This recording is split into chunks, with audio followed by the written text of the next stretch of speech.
Pick Profits, week number 6. I'm your host, Akil Williams, with my guy, my brother, Theo Dorsey, host the radio show Theoretically Speaking. Catch him on your airways, even on the YouTube, everywhere as well. Presented by Prize Picks and also Varsity Cooler. Prize Picks, hey, get money off. You don't get your bread off. Using that code THEOD. The link will be in the bio along with Varsity Cooler. 50% off any purchase on varsitycooler.us using the code RDWA. Man, it's week 6. I keep going 3-3. It's week 6. So we had the we had the box score. Let's just pop it back up there for people that missed it. The look at where we stand today, and it is so far. That was a peek at our picks for today. So far, we are right back where we started. I'm 500 with a couple of ties. You went 3-3 again. We went 3-3 back-to-back weeks here. And Kill, we got some good ones to pick today, man. We got 6 of them on the board, and I'm feeling a tinge bit better than I did last week. The dogs had their day last week. The dogs had it, and I gotta break that seal. I gotta break that seal. But hold on, before we get to these 6 games, I want to talk a little bit of fantasy football real quick. I want to talk a little bit of fantasy football because there was a trade that happened in one of the leagues I'm in, and I want to hear your reaction to this. Okay. So, your player A, right? You send away Courtland Sutton, Rico Dowdle, Trey McBride, and Bucky Irvin. That's who you send away. Sutton. This is your receive. This is what you get back. Oh, God. T. Higgins, Jordan Addison, and B. John Robinson. Ooh. So what I'm doing is I'm flipping a big Dowdle week. I'm flipping a bounce back Courtland Sutton couple of weeks. And who else is going out there?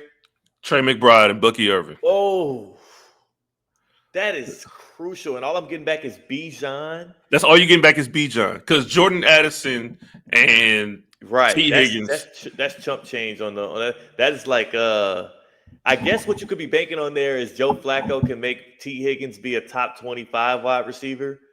And then you're also shorting Courtland Sutton a little bit there. That is a ballsy trade. The only way I make that kind of a swing for Bijan Robinson is if I got some real heat on my roster outside of the guys I gave up.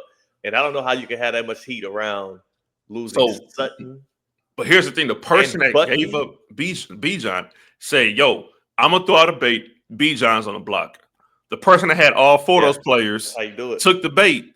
And now you upgraded from Bijan. Now you got Rico, Bucky, Trey McBride, and Courtland. You got a tight end 1. Yeah. A low end, let's say a mid wide receiver 2, high end wide receiver 2 with Sutton. Yeah. And then you get Bucky. And here's the slept on thing about Courtland Sutton right now. For those that don't play fantasy football as much, you might not be as locked in on this. He's the only reliable week to week Broncos target in the receiving game for Bo Nix. And on top of that, last year, you look at his last 10 games, he was a wide receiver 1. He finished the year season long as about a wide receiver 1, and he's on pace to do the same thing again this year. He's just not a sexy name, and he's 29 years old, so people like to punt on him. I think there's a world in which, especially because Bijan is a running back, that either Courtland Sutton or Trey McBride can outscore Bijan Robinson man to man. Right. Individually over the year, let alone getting both of them back and Bucky Irvin, bro. Now the lineup for the person. Yeah, exactly. The Bijan trade. Yeah, that's an excellent sell on Bijan. You sold Bijan, now you upgrade. But now look at the roster for the person that has Bijan. Drake Major, quarterback. That's crazy. Bijan, Michael Carter, Chris Olave, T. Higgins is your receivers. Oh. AJ Barner, you lose Trey McBride, and you say, you know what? I'm gonna go get AJ Barner from Seattle. Hassan Haskins. Oh. Tongs, the tight end from San Fran, is your flex. With this is Seahawks defense. So whoever sold Bijan is gonna win the league. Well, he ain't beating me. There's no whoever sold Bijan is gonna win the league. I'm gonna tell you that right now. Here's the issue, bro. He also got Rico Dowdle, who I feel like is going to take over the Panthers backfield, even when Chuba comes back. He already was the goal line back when Chuba was there.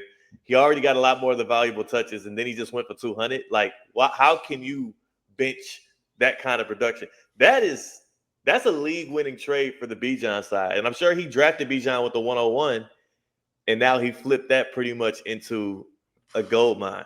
And you were still able to keep Omarion Hampton, who's in your IR. You didn't Oh, even ask for Omarion Hampton. he got Omarion Hampton, Bucky Irvin, Rico Dowdle. You said Drake May, or is that the other Well, team? the other team. His running backs, though, his running backs alone are going to kill it, and he has a likely top 3 tight end in Trey McBride.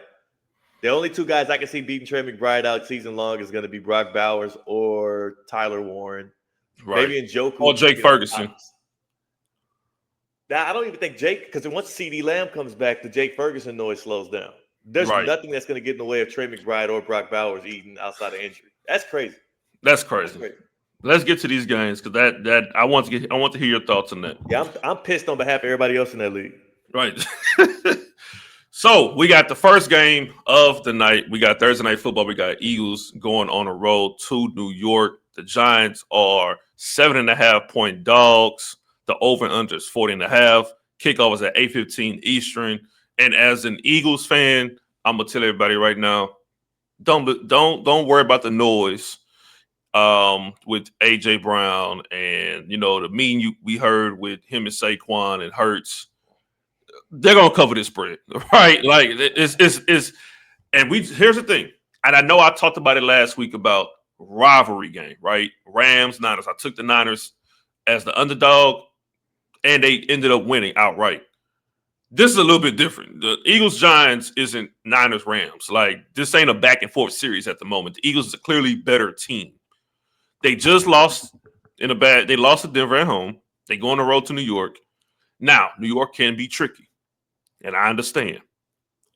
But I don't see a world where Giants, especially with Jackson Dart starting, and I know Tyrone Tracy's coming back. Dart can be a good player, but the turnovers is going to have to be, got to be cut down. And I don't see them hanging around that much with the Eagles tonight. So I could just keep this short and simple on my end. I'm taking the Eagles with the points. So Thursday Night Football, standalone game. Brian Daboll and the Giants, I feel like they looked past the Saints a little bit to this short week primetime game with a divisional rival where Brian Daboll knows he's going to be judged.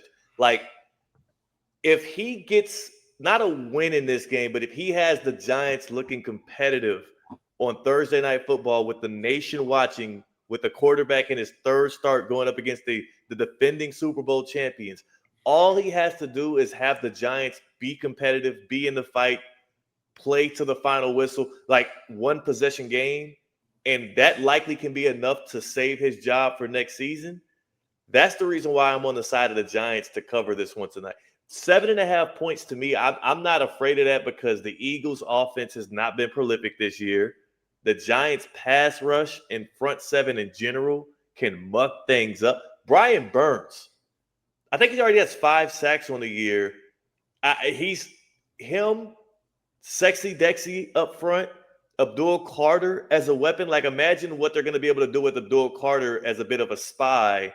And we've seen that from the Giants all year long, him being able to play scrambling quarterbacks in a way that nullifies what they're able to do. I don't think the Eagles lose this game, but I'm not sure the Eagles have the juice, the chemistry, the offensive coordinator, or even, I would say, the pizzazz right now. They ain't got the juice like that right now to be able to actually win this game by more than 7.5 points. I think it comes down, like, even if it's not a dogfight of a game, I think the Eagles are still going to have to, like, probably score in the fourth quarter to lock this one away. And the Giants are they're a weird team. They're frisky. Yeah, they are.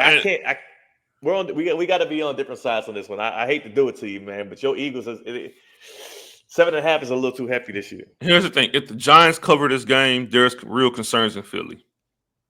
If the Giants covered this game, no, is it though? Is it? I believe so because if the Giants keep it close, and it's like, yo, you're 4-1. There's already concerns. They had a players only meeting with only 3 players. Like that's a bad sign. It is Right. week 6.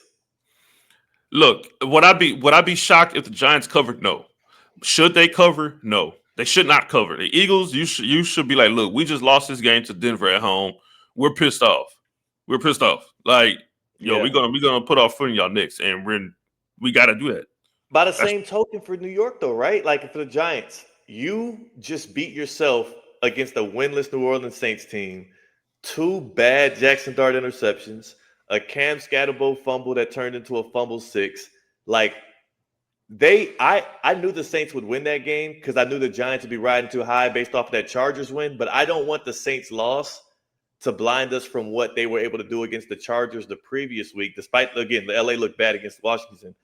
I say that to say, even like Cam Scatterbo, a weird guy to game plan for.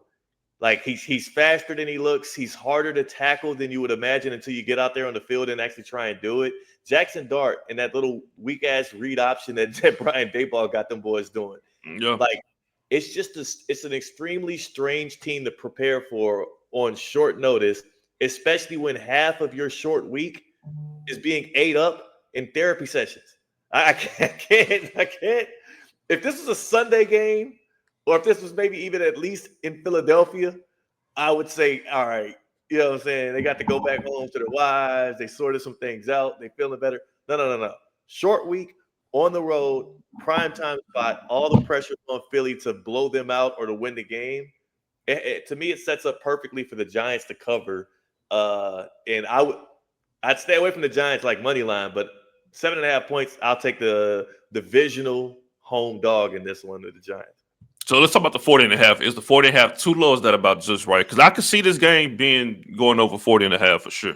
Yeah, it's funny. A lot of the money is on the under because I believe the under is hit. I had some numbers here with me today. The under is hit 8 out of the last 11 times the Giants and the Eagles have played. I don't like I think 42, 43 is right around the sweet spot of even if I think a game is going to be mucked up. I don't like going under, especially on prime time. Right. Because again, I already am not going to enjoy whoever wins Giants Eagles. I don't like either one of those teams. I also am not going to put my hard-earned money on a slop fest primetime game that I'm stuck having to watch. I can't root for 13-6. Even if it happens, I can't root for it, and I'm definitely not putting my hard-earned money on it. Right. Yeah. I don't blame you. Like I So said, official pick. You're going with the Eagles to cover. I'm going Eagles 7.5. Yeah. Give me All Eagles right. with the points. You're saying it's going to be an offensive awakening in the Meadowlands for Philly, and I just don't see it. Saquon back in New York. So Chargers on the road in Miami. Dolphins is 4.5 favorites. This is your city. Over and under is 43.5. Kickoff is at 1. I say this. I think Chargers has been looking a little. Last couple games been looking a little shaky. Very shaky. That's the Chargers. As soon as you praise them, they fall. Look here. As soon as I wanted to feel like, you know what, man, Justin Herbert really is about around that 5 to 7 range. He's showing it. This might be the year. He beat the Chiefs. He was looking good. I said, man, he might be in some MVP talks. It was to the point like, okay, we might end up, he might can take this Chargers team far. And it's still early. It's week 6. These last 2 games has been a little. Here we go. This is why I always said going into the season he wasn't a top 10 quarterback. And then you got the Dolphins. You lose Tyreek Hill, but guess who shows up? Darren Waller. Woo. Darren Waller he's on 2 of my fantasy teams right now. Yeah. Darren Waller is looking like that Oakland Darren Waller. And I hope was there for that Monday night game, man. I was there for that Monday night game where he got the 2 tutties. The next week he follows it up by getting over 70 yards and another one. Like if he's going to be able to stay healthy, it's funny because it almost feels like Waller he makes the Dolphins offense better than Tyreek Hill. And I only say that because they have speed. And Tyreek Hill has been an unreliable player for them for the past year and a half. But the dimension that Darren Waller provides that offense is more important right now than Tyreek Hill himself, because you can make up for some of that Hill deficit with Waddle, with Malik Washington, with Devon Achane and slot in the slot or whatnot. Like, but you can't make up 6'6", 4'5", 40 with excellent hands and a mismatch problem no matter who you put on them. Like, I think that the Dolphins offense is a little bit underrated right now. Yeah, and I actually like this game. And I'm gonna roll with the over. I like this game to be around the mid 20s. I like this to be around maybe 27, 23, 27, 24. Either way, really. But if I had to choose on the spread, I would choose Dolphins. But my official pick is 43.5 because I do see this game being, a little bit of up and down. And Miami wants to make it up and down, right? Yeah. Both Chargers has them. Defense not bad, but the last two games it showed like, hey, they can definitely be beat and be scored upon, given the right offense. So yeah, give me 43.5. I'm going with the over on this one.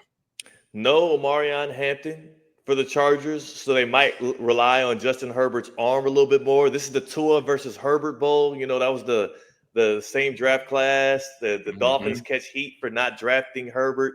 The Chargers, throw a parade every time they watch Tua throw a pick six, because they lucked out of the Tua game. So if I were going to pick a team aside here, I would actually pick the Chargers to cover, because even at Hard Rock Stadium, the Miami Dolphins are a shaky football team. We just watched Rico Dowdle go for 200 plus yards on them. He looked like the second coming of Errol Campbell. Or D'Angelo Williams, really in that Panthers jersey.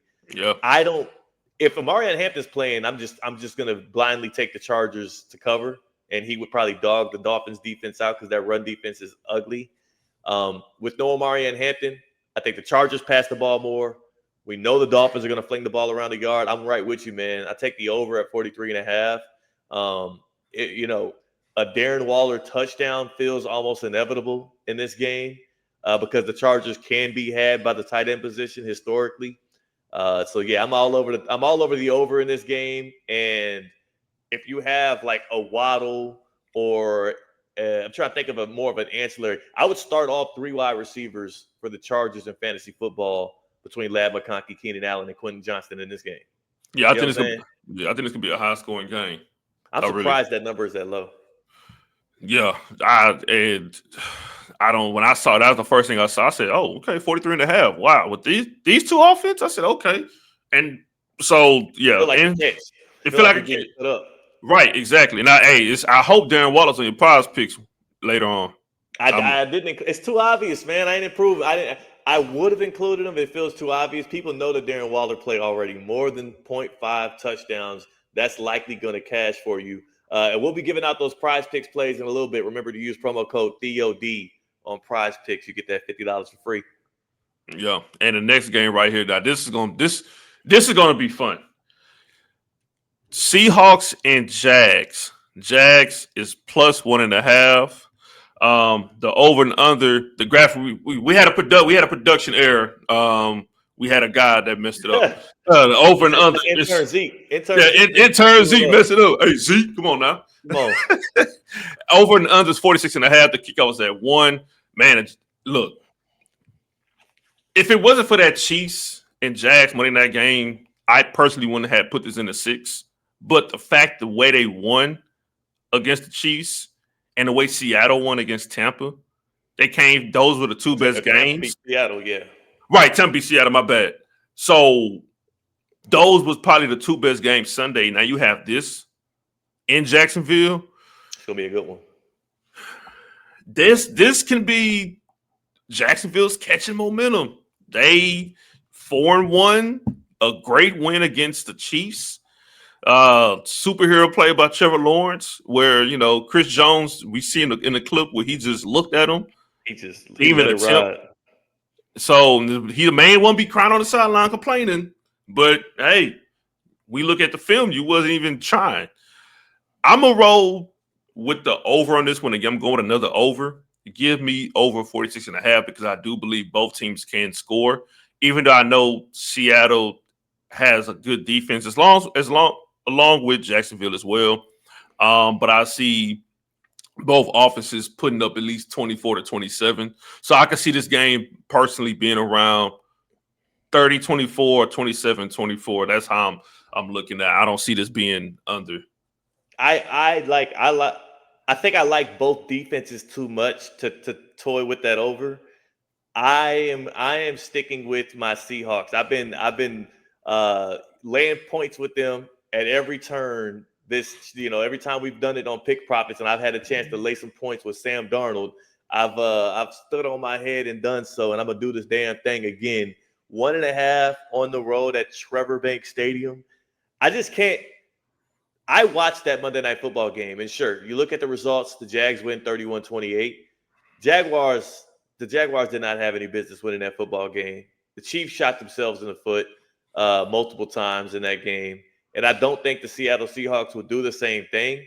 I think that they'll cover BTJ and Travis Hunter better, especially on those deep routes that beat Kansas City late. They for some odd reason, the Chiefs were playing without one of their better outside corners for the entirety of the game. And I'm not quite sure what that was yet. I got to figure out why Noah Williams wasn't out there covering. Either way, I expect the Seattle Seahawks to be able to cover the Jags better. I like the Seahawks run game and their ability to control the clock. I like Sam Darnold and play action. I like everything that Seattle's been doing this year, and I think it's one of the more slept on teams. Plus, I'm just fading the Jaguars because just like we talked about with the Chargers, they feel like that kind of team where as soon as the nation gets behind them, especially after a Monday Night Football game where they damn near want to pop champagne bottles for beating the Chiefs, and people are praising Liam Cohen and yelling out Duval and all of that. As soon as you start doing all of that is when the Seahawks steamroll them in Jacksonville, and all those same questions we had about Trevor Lawrence pop right back up. This, I like 2-3 interception game from Trevor Lawrence on Sunday at home. Would not be shocked if that's the storyline coming out of this one. I think the Seahawks cover easily 1.5 points on the road. Yeah. I can see that. I can see it from both angles. And that 1.5 it's basically a pick 'em, and it's like oof. Because on the flip side, you can have what Sam Darnold throws 2 or 3 picks. You're right. So it's kind of what defense strikes more fear into you, though? And to me, the Seahawks have proven it over a longer period of time than what the Jacksonville Jaguars have been better this year. But I think if I'm going to bet on one of these defenses to rattle the other quarterback, it's going to be the one that, like Trevor Lawrence, his game-winning touchdown was a mishap. Like the Jaguars, if Patrick Mahomes doesn't get fooled on the mid blitz, on the fake mid blitz there from Devin Lloyd on the pick 6, that result doesn't happen. If Trevor Lawrence gets touched by one soul when he falls down twice clumsily with the game on the line, that result doesn't happen. If Harrison Butker doesn't kick the ball out of bounds with giving the Jaguars a short field, that result doesn't happen. There's just so many things that went in favor of the Jags that make me want to fade them tonight or Sunday night. It is funny how the game when the touchdown was Trevor Lawrence tripping, and then he looked up. He was like, "Oh shoot, I got a lane, I can run." And Chris Jones walking like Jill Scott in the park. I was sick. Clearly, a Chiefs fan. Devastation. Yeah. Picks. We got the picks. We got the picks. We got the picks. Come on now. I got to pull up my prize picks app. Come on now. Let me see. Let me follow. Prize picks. Download the app right now. Promo code THEOD. Tap it in. You get $50 in lineups for free once you play your first $5 lineup. And in that $5 lineup on Sunday, how can you not go with more than 6.5 receptions for Jamar Chase? Joe Flacco knows how to get the ball to his top guy. He's going to force feed Chase. Now, the issue here is a lot of people are going to be on the receiving yards. I don't think that Chase is going to have enough time to get deep down the field with Flacco's immobility in that Packers pass rush. I think he gets a lot of design targets, and I think that Chase comes up with enough of them to make this hit by like the third quarter. Jamar Chase, more than 6.5 receptions. How about less than on Amon-Ra St. Brown? 74.5 receiving yards against that Chiefs defense. I think they're going to knot things up. It's Sunday Night Football at Arrowhead Stadium. Jared Goff can get confused by Spags. I expect that Amon-Ra St. Brown has a bit of a down game after not disappointing through the first 5 weeks of the NFL season. Back to the Justin Fields, more than 7.5 rush attempts.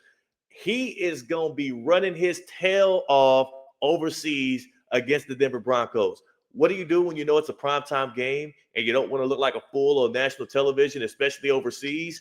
You rely on the tools that got you here. And for Fields, that's going to be toting the rock, expecting to try to protect the pill, tote the rock as often as possible, and keep his Jets in the football game. And speaking of running the ball, in that same game, J.K. Dobbins on the other side, the Denver Broncos are going to try and control the clock, control the pace. Sean Payton has his team overseas. J.K. Dobbins has been running up a storm, 68.5. More. Prize Picks. It's the best place to win money, daily fantasy, and use promo code THEOD. You get $50 for free. Tell them I sent you. And on top of that, when you do play that Prize Picks this weekend, like Akil said, we gave you pretty much a freebie here because I do believe a guy like Darren Waller can be a great one to put more than 0.5 touchdowns on against those Chargers. I was following. I'm following. I'm trailing. Come on. Trailing. Hey, don't let me down this weekend. I killed it last week. So that's what I'm saying. I'm trailing you. Watch. I'm trailing you.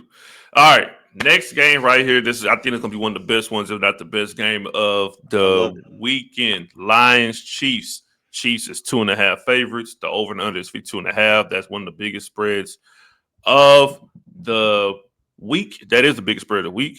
And shout out Zeke for messing up the time again. Sunday night football. Try to get that fixed there. Zeke, come on, dog. Come on, Zeke. Come on, man. Wake up. He's too busy on that NBA 2K. Yeah, he on that city, man. Come on now. He on that city. We're gonna get come on. So this is the biggest spread of the game of the week. As big as the spread is with 52.5, I gotta go under on this one. I think both teams are gonna come to play on this one. This is a must win for Kansas City, I believe. And I see at the same time why the Chiefs is favored at home. Because they're at home. But I don't think they're a better team right now than the Lions. So on a Sunday night football, Lions high octane offense, but Steve Spagnuolo again. And like you said, they should be pissed off of how they lost against the Jaguars Monday night. Yeah. I'm gonna give you what'd you say? And I was saying I'm gonna roll with the under on this one at 52.5. With Patrick Mahomes is -3 or shorter as a favorite. So this is when he is closely favored in games, or if he's an underdog. He's 29, 12, and 1 against the spread in his career. That's Patrick Mahomes we're talking about. I like what the Lions present. They are a juggernaut on offense. They are very fierce on defense. They are tough to move the ball on. They force turnovers. Aiden Hutchinson is an absolute animal. Yes. But the last time this year we saw the Chiefs in a must-win spot, they treated the Ravens like some rag dolls. Now, that don't look as pretty once the Texans were able to do it the next week, but let's not forget the Chiefs are the ones that that set Lamar Jackson down in the middle of the game. The Texans did that against a Cooper Rush-led team, so it's a little bit different. I like the Chiefs at home, outside, Arrowhead Stadium, primetime game, Jared Goff under the lights, Patrick Mahomes on the other side staring him down. I like Kansas City to cover the 2.5.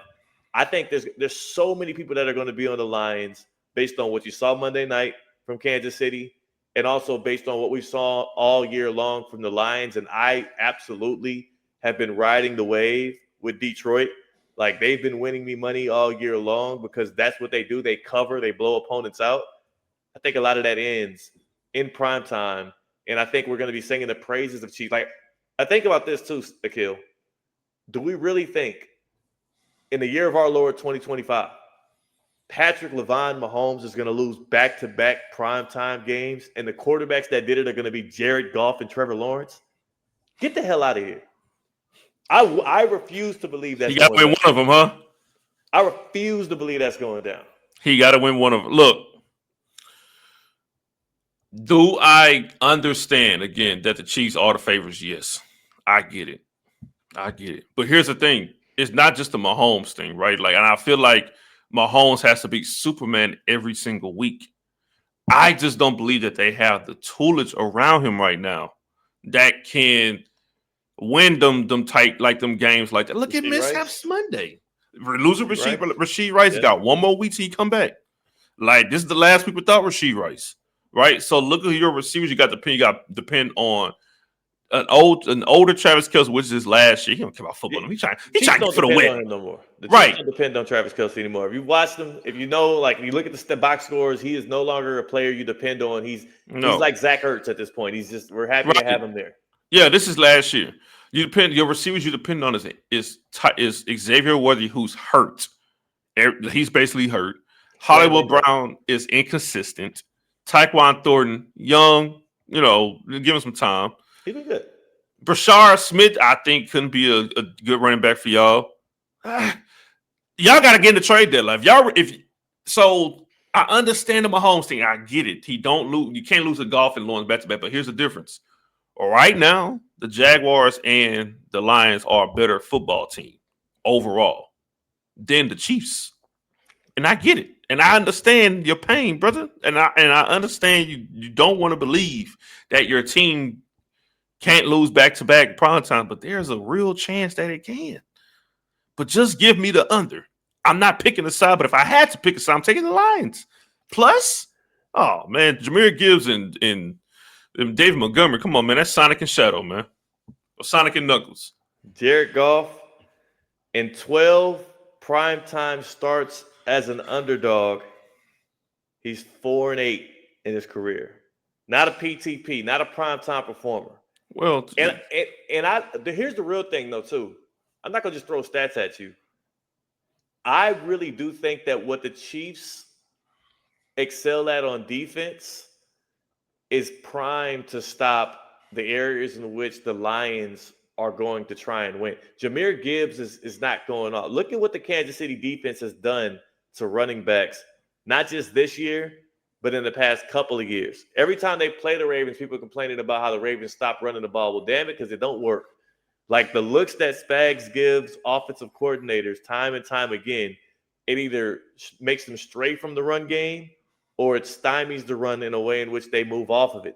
I, for the life of me, could not care how strong and violent and vicious these Lions looked against the Bengals last week, how electric they look week in and week out. I mean, remember what happened week 1 when they faced a good defense in the Green Bay Packers. And they were limping. They were limping out of Lambeau Stadium. Yeah, that was outdoors. but would you chalk that up to week 1, though? Huh? Would you chalk it up to week 1 and Green Bay just got Micah, so the energy was up for Green Bay? Yes, but I can say those things played into it. Maybe the game would have been closer, but that was them against an elite defense. And the only other strong defense they really have gone up against have been the Cleveland Browns. The Browns, who were kind of playing with not even house money. At that point, it was still Flacco. They were kind of figuring things out still. This is a Chiefs team that knows they have to win, that have been in must-win scenarios year after year after year. These are the same guys. Chris Jones looked terrible against the Jaguars, but he's still Chris Jones. Like Drew Tranquill is one of the better linebackers east to west covering the run game. You got guys like Trent McDuffie is an excellent matchup to be able to stifle where Amon-Ra St. Brown likes to win. And also, like, the biggest thing here for me is I saw Jared Goff in a must-win playoff game last year throw not 1, not 2, not 3, but 4 interceptions and give the game away against the Washington Commanders. And that defense is not, and that's two teams pulling all the stops for a win. This is going to be prime time. The Chiefs have to win this game if they want to get back into the race in the AFC. Right now, if the season stopped, the Chiefs are not in the playoffs. Right. They need this game. Sunday Night Football, I'm not overthinking it. I think a lot of people are going to look at this line and believe that the Lions cover, and some people are going to think the Lions cover with ease. I'm not foolish enough to bet against the Chiefs. They need this game. They need it. They need it. Like I said, I'm gonna go under on this one. Next game up, San Fran is traveling to Tampa Bay. Tampa Bay is 2.5 favorites at home. The over/under is 47.5. Kickoff is at 4:25 Eastern. We just seen Tampa Bay with a great A great win this past Sunday against Seattle. San Fran had a great win against the Rams. Thursday Night Football as an underdog. But as much as San Fran had a great win on the road, give me Tampa Bay -2.5. Ooh. Without Mike Evans, that Baker Mayfield and that damn Emeka Ibuka, that damn rookie receiver, who is the favorite for Offensive Rookie of the Year right now. Look, this Tampa Bay, and it's something about that Tampa Bay team every time, and it's something about Baker Mayfield. It's something about Baker Mayfield. Like it's, I think we really got to have that conversation about him when it comes to being a top 10 quarterback, and about him being better than some of these guys. The media try to uphold Justin Herbert, right? Like, so man, and on the San Francisco side, a lot of injuries, but they fight. They fight. Fred Warner and them boys fight. But I just think traveling to a Tampa Bay team that's one of the best in the NFC right now. And again, the 49ers is 4-1. Right. They two good teams. You look up, you're like, damn, they 4-1. Like, but they are. So as good as they've been playing, as good as the win that was against LA, give me Tampa Bay 2.5. The Bucs, like the Jaguars, like the Chargers, they all have this similarity where you doubt them, you discount them, you think the quarterback isn't good enough. They win a couple of games. They show moxie. They show pride. They have big plays, big pops. The national media starts opening their shows with, we're not talking enough about Baker Mayfield and where he belongs in the landscape of elite quarterbacks. Justin Herbert is the MVP favorite. Trevor Lawrence is worth every bit of that $50 million contract. This is what happens. Baker Mayfield he's best as an underdog. Baker Mayfield is best when you doubt him, and he pumpkins oftentimes when people start to smell the flowers. Does that change? He could change that on Sunday. Do I believe he will against this 49ers defense that is banged up? They got not much of a pass rush, but they are veteran laden. Against the Kyle Shanahan coach team that is also getting extended rest because that Rams win, people forget, was on Thursday Night Football. So this is extended prep, extended rest. While the Bucs were gutting out a win against the Seahawks, the 49ers were kicked back, watching it and figuring out ways in which they can stop this attack. I think that the over is going to be delicious in this game. That's the safe play to me. But I'm actually going to go out on a limb and say that the 49ers cover against the Bucs. The 49ers are going to go and not just cover on the road, but they're going to win this game. Brock Purdy, I believe he's back, right? I like Mac Jones had his time. So Brock Purdy is coming back with a chip on his shoulder. He has to prove that starting job belongs to him. And just like Baker Mayfield, he seems to be one of those quarterbacks that is better when doubted. I know he's heard the noise. Let me ask you that then, because I want to stay on that for a little bit. What is the difference playing wise? I know resume wise, we know the obvious answer. Yeah. Right? We know the obvious answer. Brock Purdy. Been in Super Bowl, playoff wins. What is the true difference on the field between Mac Jones and Brock? Because Mac just went against LA when it was big underdogs and won without weapons. We was talking about it last week. You like, oh, shit, San Francisco got 4 stringers out there and practice squad guys, and he won. And we looked at that game and like, damn, this is Shanahan. Like, is Brock even worth 225? Like, but when you watch him, what is the true difference between Mac Jones and Brock Purdy?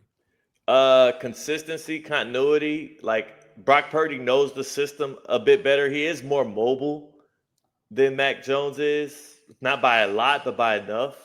But I think the biggest thing is I have contended that he is overpaid for what his value is in general, but he's properly paid because he can be a franchise quarterback, specifically in that situation with the 49ers where Kyle Shanahan is his quarterback.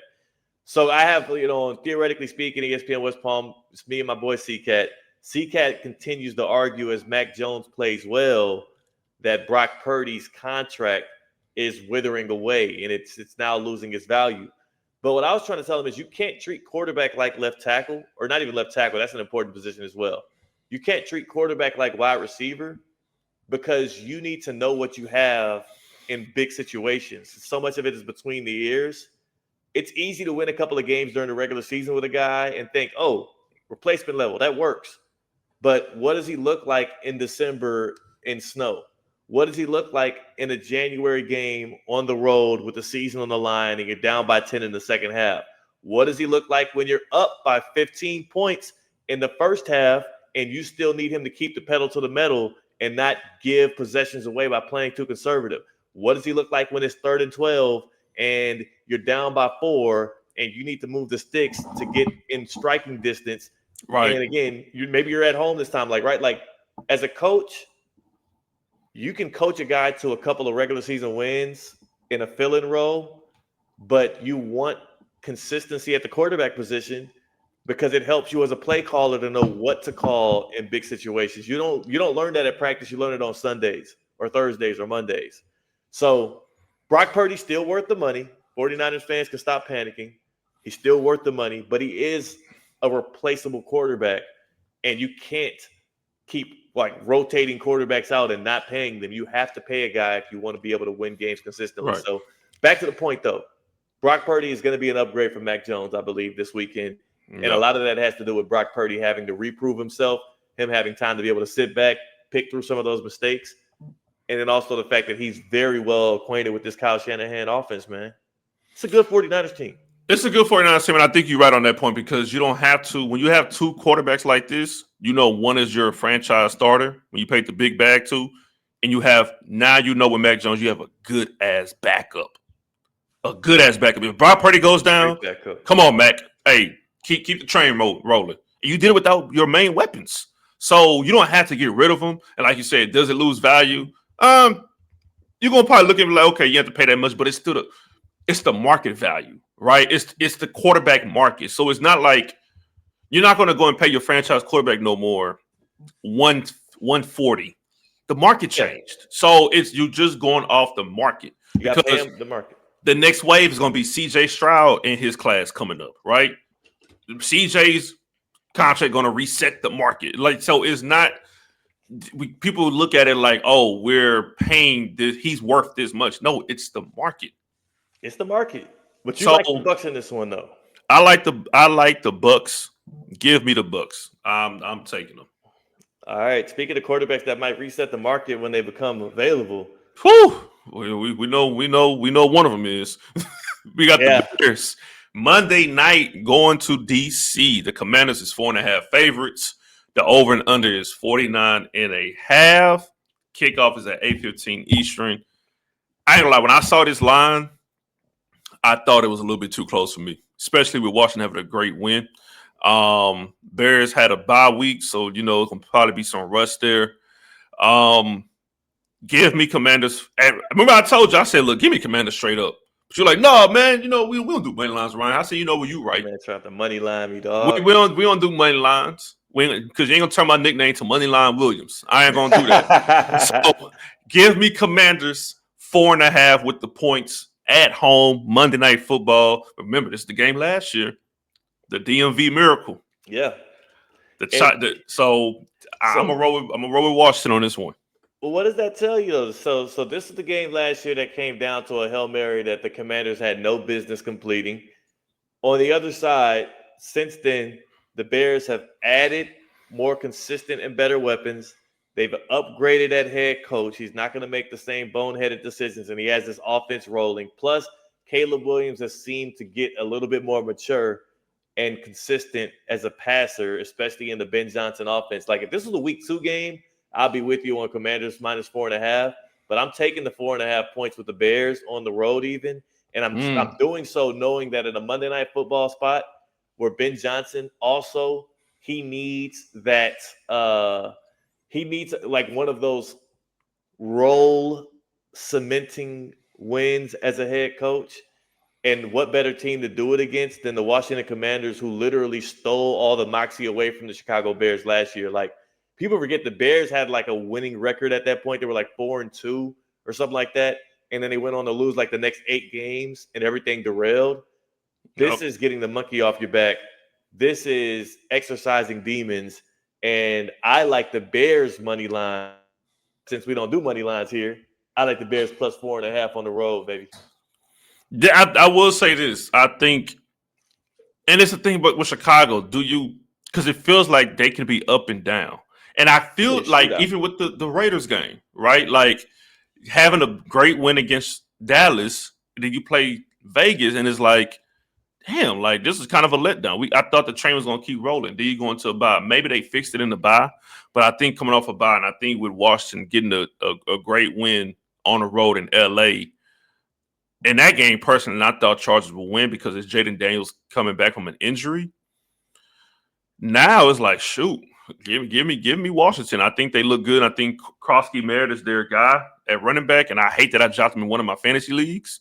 I had to because I had roster space. I had bye weeks. I like, damn, like I couldn't even. That's tough. That's the toughest thing. So yeah, I think this game gonna probably be again one of the best ones this week. So these some six good games we got. This is gonna be a good Sunday of football. So I'm liking it. Let's ride out and enjoy all of it. One last stat to give you: Caleb Williams 0-4 in primetime games in his career so far. 0-4. So you took him. He has to exercise some demons as well. I like it. Here's the thing: they could cover 4.5 and not win. That's true. You know what I'm saying? Like, I'm getting 4.5 points. I'm getting more than a field goal here, and I don't think the Commanders are as good as they're getting credit for with that Chargers win. I think a lot of that was the Chargers doing what the Chargers do and throwing up all over themselves. The Bears have the over is the beautiful play here, and I should have just went with that. The Bears have hit their over on the team total every single week under Ben Johnson. Yeah, all 4 weeks. So that's the play. But I'm no coward. I'm going Bears 4.5. And I'm going Commanders 4.5. And I'm glad we disagreed on damn near half of these. Finally, somebody has to break the seal. So yeah, somebody's not going 500. We've got back-to-back weeks of going 500. So all right, let's take a quick look at what we got. And then we'll bounce on out of here and get things going. And here it is, the official picks. I'm 11-2. You 10-12-2, and things will be settled for the Pick Profits team this weekend, man. We are all over the board. We only agreed on one, which is Chargers Dolphins. So inevitably it'll hit the under hit. So somebody's gonna have bragging rights next episode. I can't wait. Wow. Oh man. Can't wait. Pick Profits week 6. Akil Williams, Theo Dorsey. We are out.